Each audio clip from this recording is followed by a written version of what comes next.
What's up, y'all? We are back for another Sunday sit down with Team B.A.E. I hope y'all got your sip. I got mine. I hope y'all got your sip. And we're gonna get into today. I am here with my business besties, Dr. B and Hey. Alicia. How And you we about to doing? get to it. All right. B, you want to go ahead and introduce today's topic? I will. So today's topic is all about something we know a little bit about, connections, connecting with like-minded people, building community with like-minded people. And so I'm just going to jump in and ask, like, what in your view do you think is important about connecting with like-minded people, like individuals when like you're building a business or even in like your personal life? I know, Let's right? Wow. Essie, I I think you better go first with this one. you think I You know, better I go? can talk and talk for days. So All right. So connections, I think, are super, super important because really, when you connect with people, that's either going to make or break you because people like we might not think it, but who you are connected to has so much influence on what goes on in your world. So being connected to the right people, oh my God, it's so important. And it's I'm a pass it, Alicia. I'm a pass it. I know this one is deep right here, right? yes. Because I feel like for me, when I'm connecting with people, it's a certain thing that I'm looking for. Like I'm strategic, okay? Especially, as we get older and a little bit wiser, I'm real intentional about what the purpose is for linking up with people, right? It's not, the time where we're just meeting people and just exchanging info. No, I need a certain type of energy. I need a certain type of, thing that I'm going after. And when I say thing that I'm going after, like what is going to be the commonality between us? I need to know all of that before I can say, you know what, I want to invite this person into my space and into my world. So that's me. I'm real picky with this. So it just You are. depends. Personally, I am. Personally, it depends on what the relationship is going to be. What I'm intending to get out of it. What am I intending to give? And I would say that it's the same for a business relationship, right? So if you are a new entrepreneur starting out, you want to start surrounding yourself with other like-minded individuals. If I am looking for a coach or if I'm looking into getting into another profession or a new profession, I'm looking for people who are either interested in the same type of industry that I'm interested in or someone that I can learn something from. I mean, what you got, B? I mean, I think it's pretty much a mesh of what you guys said. I definitely think it's important because you want somebody to be able to be on your level or even a little higher because in order for you to be able to chase like those goals, whether it's personally, professionally, you need somebody who understands that, right? And so for me, it's funny because that almost segues into like the next question, which I'll get after I answer. But yeah, for me, there has to be that connection of like-minded goals. I don't need somebody to bring negative energy, right? So if I'm pushing for something, I don't want somebody like, nah, you can't do that, or that's not even possible. When I need a growth mindset, someone who's like, have you tried yet? Like, let's see what can happen. And if it don't work, it don't work. But at least we know we tried. And I think that really does push you to even challenge yourself sometimes and step out there in ways that maybe you weren't comfortable doing because you need somebody to push you, right? And like Alicia, you kind of like went right into it because I was going to say, how do you know when you find your people? Right? How do you know when you find somebody? Like, is there a feeling? Is it you see them, you kind of observe them? Like for me, I know, right? It's a feeling, right?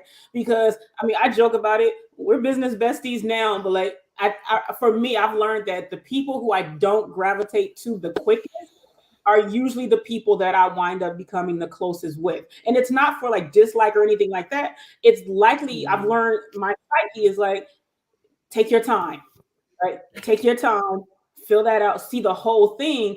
And that's how I know is when I don't rush to get into it, that's the bell that rings off for me. Like we have some kind of connection, even though I don't know it yet. There's something about this interaction that I need to pay attention to. So it causes me to take my time in getting in there. What about you, Alicia or Estee? Do you want to go or you want me to go, Esty? Girl, just go. Go ahead. Go ahead. I'll take it after. Okay, so yeah, I'm the same way. I wouldn't, well, the way you described it, I describe it a little bit differently. I'm a quiet, say that, right? I'm introverted, extroverted. So I am definitely extroverted, but a lot of times I am reserved when I'm in an unfamiliar territory because I like to watch. Just like I told y'all a couple weeks ago, I like to watch. I like to see what's going on. And so that helps me get a feel of like the vibe. You know, I'm big on connection. I have to have some type of connection that is going to allow me to, first of all, be vulnerable. Because there takes a certain level of vulnerability for me to connect with someone else. Mhm. Now, if we, of course, I'm talking about on a deeper level. Okay, there are things that we connect on because we're like humans and things of that sort. But like for a deep connection, for a connection in which, like I told you guys, I'm in search of. I'm slow to see what's going on, and then after I feel comfortable and vulnerable enough to allow myself to open up to either speak to you or carry on a conversation or vice versa, I need that. And that doesn't come easily. So when I feel like I can just exhale and I can learn something, those are my people. When I'm vulnerable, I can learn something and I don't have to constantly have the guard up, then I know I'm in the right place. That's good. And it definitely, there needs to be a level of inner peace. You know what I'm saying? Like, it's certain people you get around and it just don't be right. Like, it's just, I know I need to keep my distance. But Right. then there are certain people who there's just peace there when you meet them. Everything about them, it's just there's calmness and it's not all over the place. And like there are people who have big energy, but there's still like a calmness about them. You know what I mean? And so for me, I'm someone who will definitely, I'm gonna be in the background, I'm gonna watch, I'm gonna be quiet, and I'm gonna just observe. Just because of who I am, and that's just how I've been. And being able to understand all people, you gotta let people show you who they are. So that's the type of person I am. I'll be quiet and I let people just do them. Because eventually, if it's a front, they can only hold it for so long. For so long. Yeah. They can only hold it for so long. So I love to just let people be people, and I just take my little mental notes, and I'm like, okay, I can fool with you, or I will note you are somebody I got to keep over there. All right, cool. Right. So this is real interesting to me. So all three of us are sit back, watch. How in the world did we start getting together then? Like, how does this even happen? Because I know the people out in the audience, like, so yeah. Right. If all y'all if all three of y'all don't talk, like because we watched each other. Like I definitely know we've been in enough groups. Like I said, even if it was in Zoom, even if it was in person, we watched people. We are people watchers. We are naturally people watchers. And then eventually, it doesn't mean we're shy, right? Because introverts aren't shy. It's just I'm going to watch my scene and determine where I should best give my energy. Because I can't do lots of energy. And it's funny because Estee, you said there are people with these big energy, but they are like on it. I think that's all three of us. We have these Mhm. big energies when we go into a room, but we also know how to turn it off and go up to the corner, right? Like I'm done, I'm good, let's go. But in that big energy, we don't use it on everybody. And so I think that being an observant person, we determine who gets that energy. Because, I tell people all the day, I go to a holiday party at my job. Everybody knows I was there, but they don't know I left 15 minutes after I got there because I did what I had to do. I went around, made my circle, networked, and then I was out because too much. It's too much for me, like for a long period of time. But yeah, I think that's kind of how it worked. That three observers turned out to be business besties. Right. Y'all recruited me. That's what I feel. Oh, I feel please. like y'all recruited me. You two were together, ha ha, and having a great time. No, And then actually, no, somehow I got in the no. mix. Time out. Because remember, you and Estee were the ones on the Zooms during the day, and y'all were in the group chat together on the WhatsApp. Then I came in on the WhatsApp. So actually, y'all recruited me. So Oh my boom. goodness. It sounds like Esty responsible because she was in both groups, okay? There you go. Don't blame it on her. Blame it on me. I'm the connection. I'm the connector in the He's a middle. connector, right? I'll take it. I'll take it. That's Yeah. not a bad thing, right? Because It you are technically our connector. Because you know how we always talk about you got two crazies, we got two Aries, and we need your calm in the middle because we need you to bring us down sometimes. I am the calm. I am the calm. Until she's not. We connected in Cancun, really. We did. Connected us because we were like two of the first people there. Yep. And I couldn't get into my room yet. And we was Yep. just kind of vibing, and the vibes were cool. It was chill. It That was worked. it. It literally started with, and if you're a foodie out there, sometimes it starts with a meal because that was Yeah, the first thing we did in Cancun. we found some food. Okay, so I hear y'all saying like how you started, but how do you maintain it? How do you keep that connection going after you meet somebody, whether it's personally or professionally, and you guys link up and you exchange information from that point? How do you keep the conversation going and how do you nurture those relationships? I think for me, and it's not my strong point, but something I've definitely been working on is you have to try, right? You have to put in as much effort as you want out of it. So if that's me texting, calling, like checking on people, I know I'm gonna check on y'all, right? But you have to actually put in the effort that you want in return. And I've learned that reciprocity piece to it. So I think that's really it. And then being able to, huh?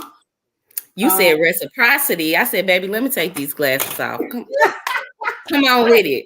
Come with it because that's what it's all about, right? If I want to give as much as I expect to get in return, and so that means I need to nurture you just as much as I want you to nurture me. I want to be able to fill your cup as much as I want you to fill mine because they always you can't pour from an empty cup, but you also can't ask to be or expect to be filled if you're not filling somebody else's. So for me, I think that's what's important is to make sure that I am at least giving as much as I want to receive.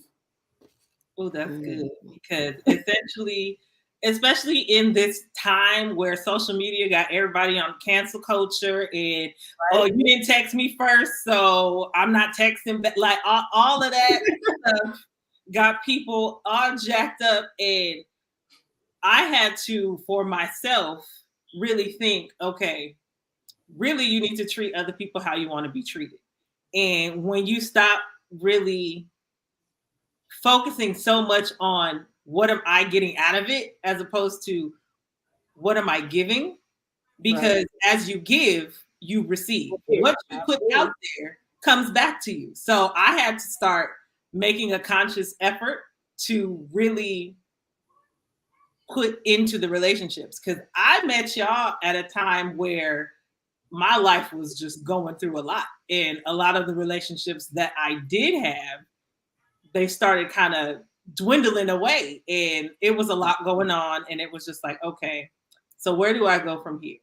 And I couldn't bring any of that baggage in here and think that carrying all of that was going to help any type of situation. So I had to make a conscious decision. What do I want to get out of this? Mm-hmm. Where do I want these people to be in my life? Do I even want these people in my life? And if so, what do I need to bring in order to make this work? Right. And I think, you just made room for us. That's all. You dropped them other people so that we could jump in. That's all that was. That's all it was. You need to make room. It was too many. It was too many. They're overcrowded. They're overcrowded. What about you, Alisha? Yeah, space. I mean, I heard you say space, Estee, and I heard you be saying reciprocity, right? So it's both of those.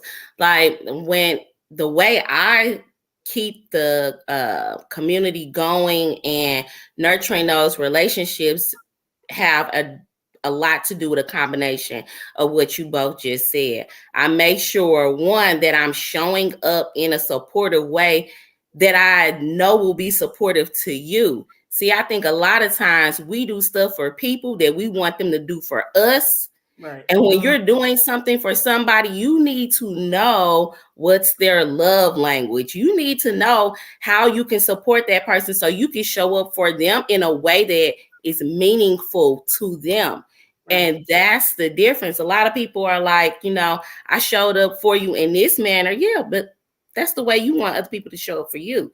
So you can't expect that person to recognize that this is important because you didn't do it in a manner in which it was important to them.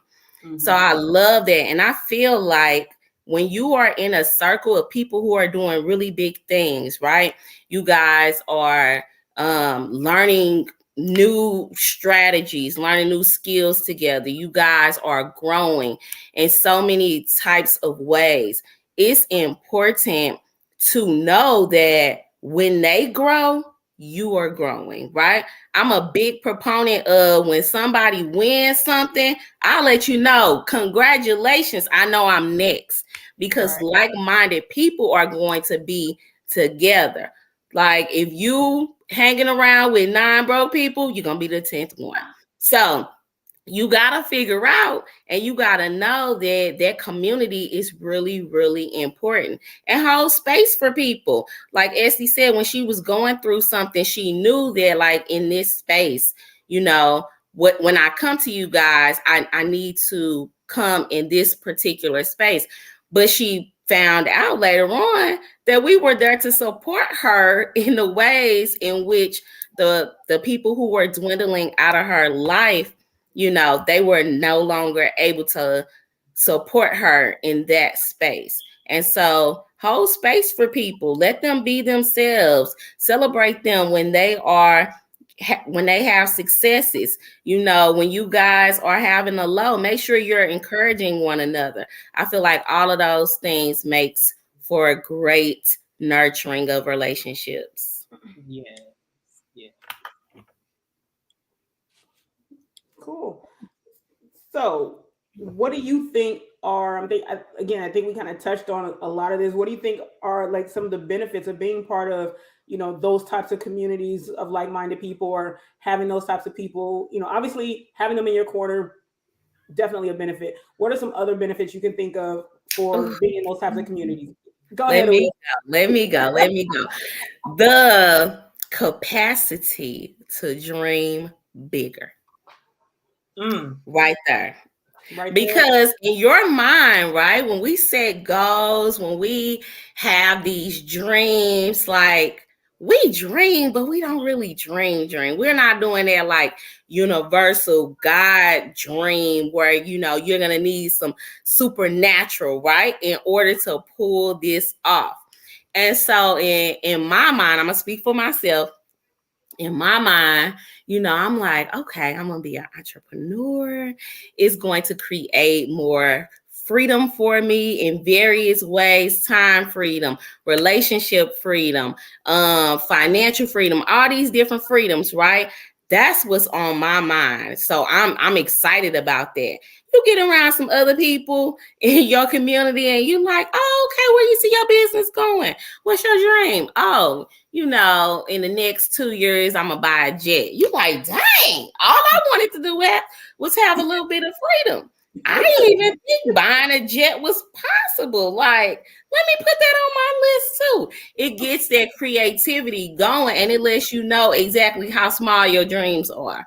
So when you start hanging around people, who are like-minded and you get to see like a glimpse into like how they think, it helps you become like an even more devout thinker in the things that you think are possible for yourself. Wow. Yeah. I think kind of tying that in, it challenges you to be boundless, right? And I think exactly what you just said, I told you in the other program that I'm doing right now, one of the things that we're looking at is removing the limitations, right? Because these limitations are self-imposed. So if you want Yeah. something big, right, you have to put it out there. If you only put that you want pebbles instead of boulders, you will only get pebbles. And so I think the benefit to these communities is you start dreaming boulders, because yeah, you can see that because somebody else is dreaming it, but at the same time these people are like, but why can't you get it? Right. And you're like, well, why can't I get it? Because you didn't think of it, but these people already, they see that in you. Like, nah, you setting your bar a little too low. You are beyond Yeah. that. And so I think having those cheerleaders that like, nah, like you need to go bigger because we already know you have bigger in you. And that Yeah. that gives you that confidence to be like, you know what? I mean, they right. And I was just holding myself back. But these are my cheerleaders that like, we got you, you got this, go. And so I Right. think that's absolutely, so tying into what you said, it makes you think of boundlessly about what you actually can do. Yeah, Yeah. that's big, man. The other thing that it does is being in community allows you to not have to start from the bottom, because you have people who, one, they're on the road with you, or they've already been there, Mm, and they're showing you like, oh no, you ain't got to start there. Look, do this, do this, do this. right. Bam, here you go. And so it gives you a step ahead. So trying to be a lone wolf and just go on it on your own, I don't need nobody, like you're not gonna get where you're trying to go. And especially for people who tend to be loners, you can't get where you're trying to go. I see you, Denise. Denise is like, yes, like you can't get where you are trying to go by yourself. You need Right. community, because community will allow you to be able to get where you are trying to go much faster. And further, I'm mixing up the proverb right now. It's like, if you want to go fast, go alone. If you want to go far, go together. I messed that all the way Mhm. up. But y'all know Got what the I'm point. talking about. We Y'all got the know point. about. Community allows you to accelerate, because Mhm. you are no longer trying to figure it out on your own. There's somebody's brain who's strategically going to be able to map out for you. Like, say you have an idea and it's right there, but you're missing a piece. Having community who are doing the similar things as you, not even, y'all don't even have to be in the same industry, but you're doing similar things.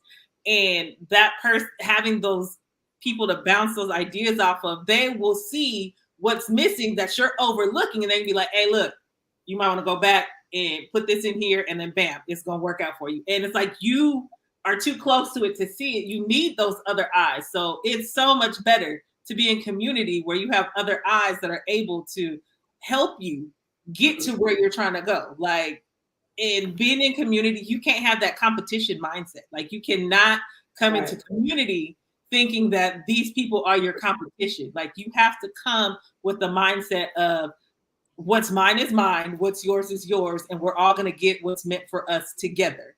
And I think That's that right. is really important when you're dealing in community, because you can't see your community as your competition. Like, it just does not work.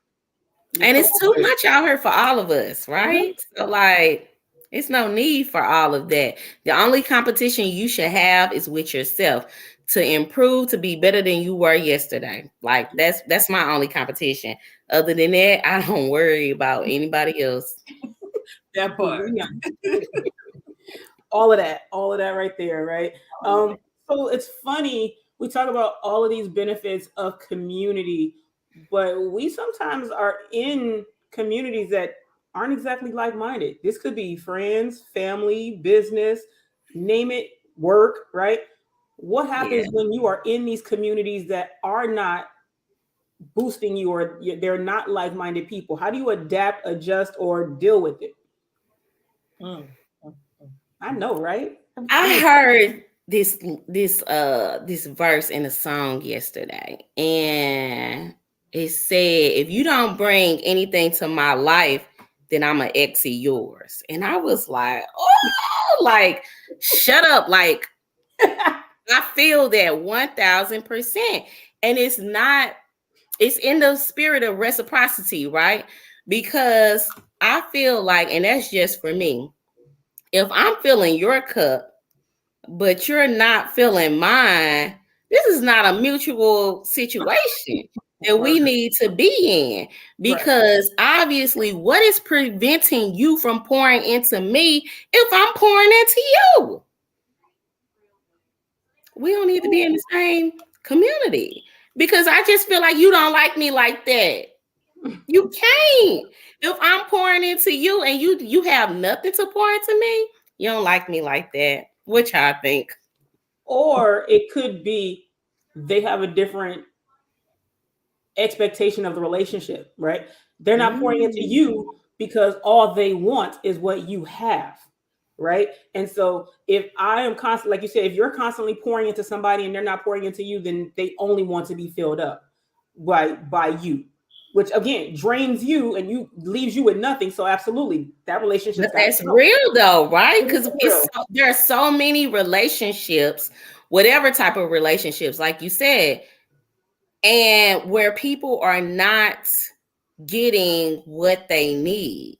And so this is a real thing that we're talking about. And I don't care if it's professional or personal. There are so each one of us can name a relationship that is just like that, that is not mutually beneficial.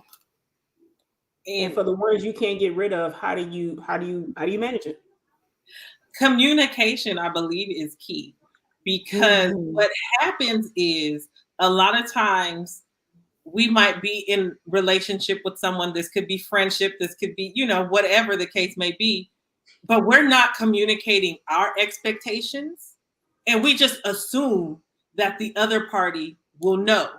We Mm. assume that they can read our body language. We assume that they're able to pick up what we're putting down, and sometimes they are completely oblivious to us being able, like, you trying to get a signal, and it's completely. So sometimes an actual conversation needs to be had where it's like, hey, look, I just I just want you to know I'm feeling this type of way. Like I'm doing a lot of pouring, but I'm not feeling like I'm getting anything back from you on your end. And they might not know.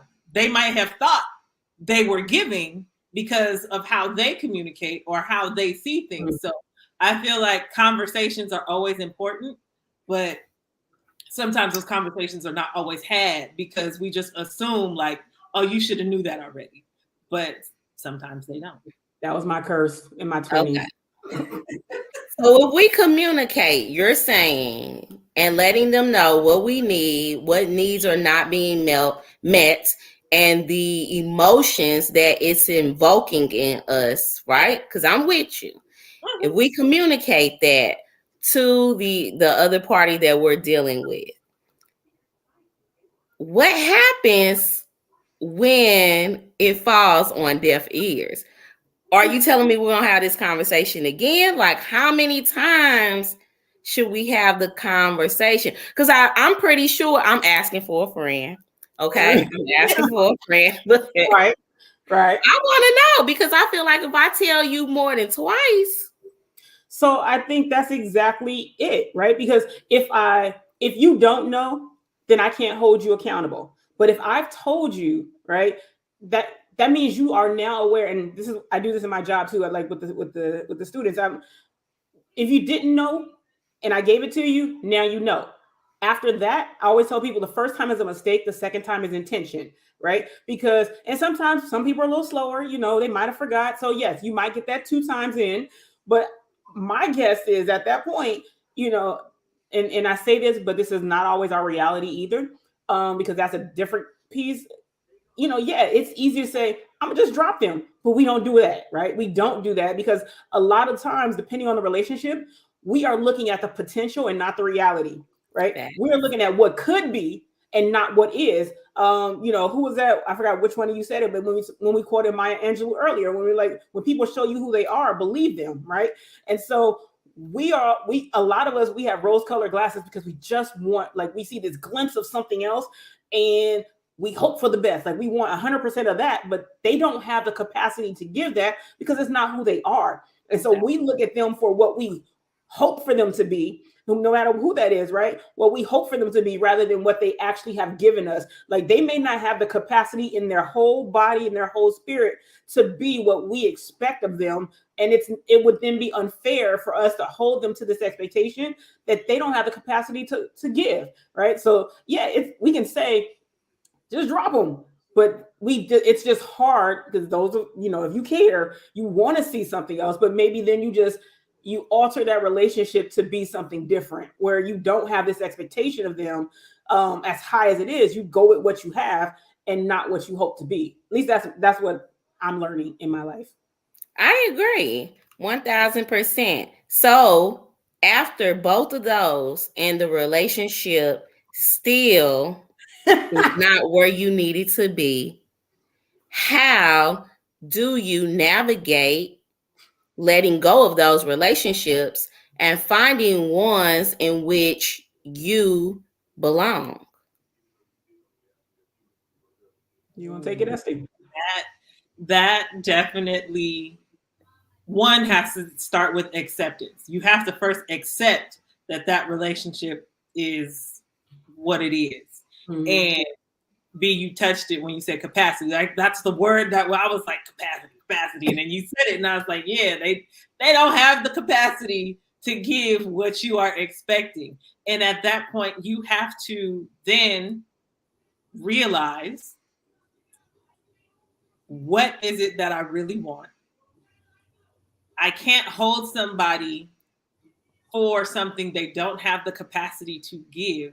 And at the same time, I have to be okay with not dropping my standards to just be with anybody, because that's a whole nother situation when you're like, well, I just gotta I'm gonna just let it slide. Like, no, we don't drop the standards because the standards are there for a reason.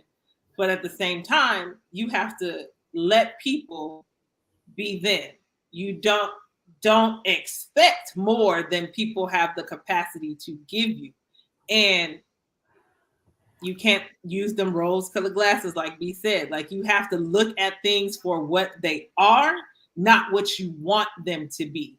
Mm-hmm. And as you're meeting new people, look at what it is in front of you, because that's the only way you're going to be able to gauge, does this person have the capacity? Like, you can't go in with your, oh, I hope it's like this, but what is it? Like, we got to stay in reality. I want it to be this, but what is it right now? Like, what are they giving you, and where is it going? Like, if we're talking business wise, does this person answer? Do they answer quickly? Or do you have to call them like 50 times to remind them of the meeting, of whatever? You already know what it is. Like, you see what it is. Bam. All right. I already know if I have something that's pressing, that's immediate, you're not the person that I'm calling for that, because I'm gonna have to keep reminding you I ain't got time for that. So like, where to place people. If we're talking, if we talking romantic, like, okay, I have put this out there. You have given me this. This is what it is. And especially as women, I feel like a lot of times women will put all of their eggs into one basket because it's like not looked at for women to like date multiple people at the same time. But baby, if it ain't no ring on your finger, you need to be exploring and figuring it out. You need to be exploring and figuring it out because listen, trying to just sit there and wait and hope and see when you could have been making your comparisons, because that's what we do. Like, come on now. That's true. That's true. That's true. No comparisons. That's You got true. to do what? Or That's else true. you're gonna be looking like, dang, I could have had a better deal over there, but you ain't know because you was too busy just focused on one thing. And we So I like what you both said, because I feel like when I was younger and prior to definitely this entrepreneurship journey, I feel as if I was the person to where, like, if I communicate with you, I tell you my expectations, my needs, and all these things, whether it is a professional relationship or a personal relationship, right? And I feel like I've told you, I've expressed it, I've given you an opportunity to make changes. It didn't happen. Then I'm cutting you off. And it may not have been like a physical cut you out of my life completely, but it may have been okay, I'm cutting you off from telling you things that are intimate about me, because you have ruined that opportunity and you no longer get that perk, right? Right. And so you kind of, like you said, you kind of put people in certain spots, right? Mm-hmm. But it was like a learning of sorts to figure out that as an entrepreneur, like your wealth is in your contacts. So you need to handle personal and business relationships a little bit differently. And like you said, Estee, like if I know that you're the person that I need to go to when I'm talking about investments, because this is something that you do, I'm gonna call you, and seek out your expertise when it comes to investments. Now, I'm not gonna just come to you just for investments only. Of course, we're gonna keep this working relationship, but I know that you're my go-to for investments, right? You still nurture the relationships. You pop in from time to time. You check on people because listen, life's okay. And so sometimes that person couldn't answer, they couldn't respond because something else was going on in their life. We just never know what people are going through. So check in on people from time to time. But if you know it's a certain person who you can rely on for financial advice, that's your person for financial advice. If I know that I can lean on you for support because you are going to support me in the best way you know how, you're my support person. If you are my person who knows marketing and social media, you're my person for that, right? So it's definitely still nurturing those relationships, but understand and accept like what their role will be in your life and what role you will play for them. And I think that as an adult, if we do that, then things will be a little bit more simpler, because you wouldn't put such high expectations on people if their capacity could only give you what they are giving you. So I agree with you both. Yes. And you really spoke on it with that person. Okay, that's another live. A whole another live.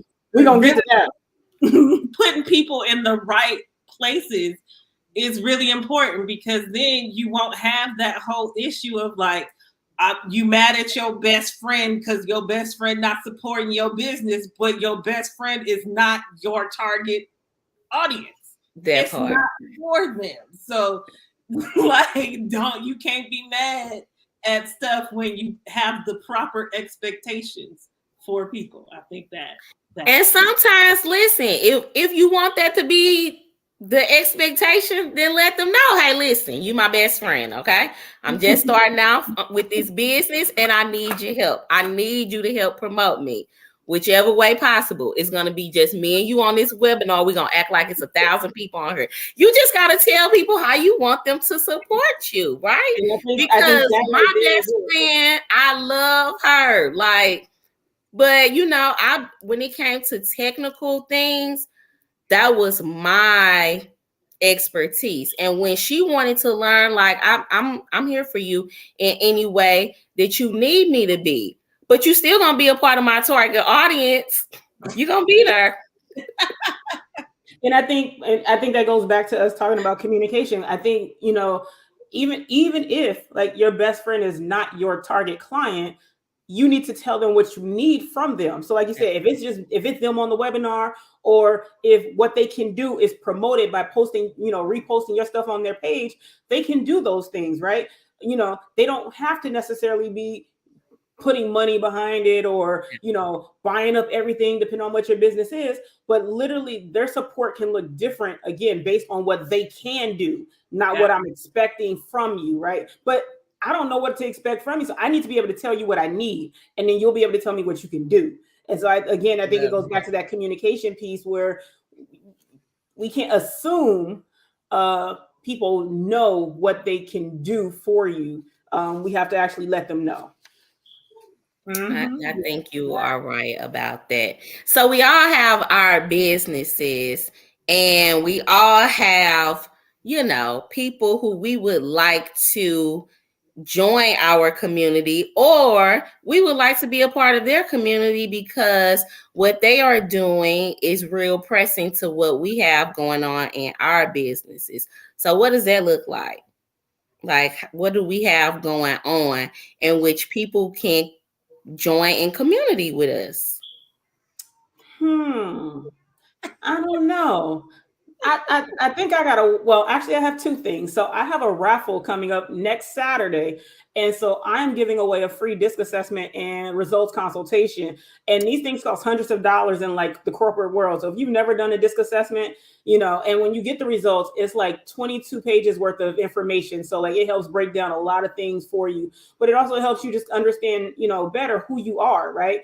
And so on 11/11 at 7:30 p.m. Eastern time. What are we now? Standard time, because that time changed. So Eastern Standard Time, I'm doing a raffle on my YouTube page for those people who sign up. So you can see my links on the bottom of the screen. You can definitely sign up for the raffle in my bio or in my profile. But then also on November 21st, I'm doing a webinar that's tied to that as well, but it's called Empower Your Superpower, and it's all about self-awareness and excellence.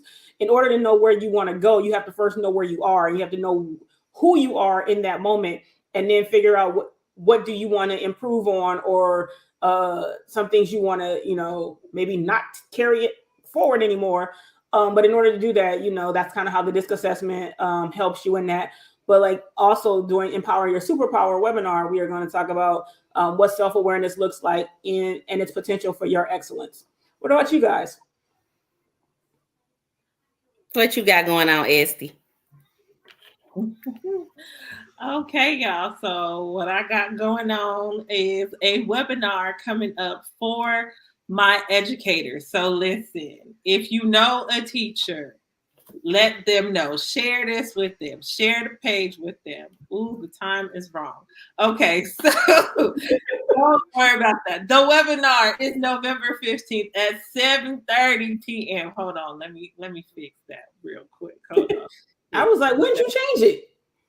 Let me fix that real quick, because that ain't it. It's at 7:30 p.m.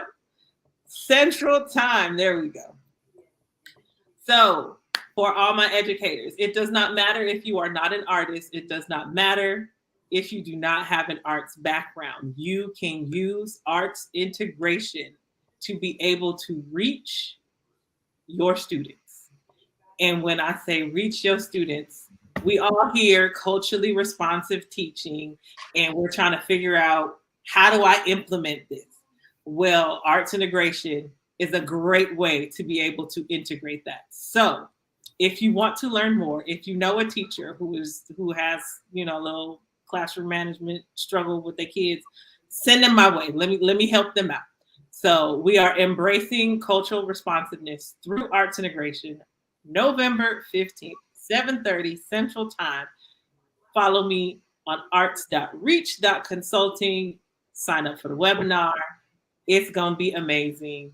And we're going to deep dive into how arts integration will help you with that culturally responsive piece so that you can really make a classroom environment that you and your kids will enjoy. Because it's one thing for the kids to enjoy it, but you as the educator, you got to enjoy showing up. So let's make this space something that you want to go to. Okay?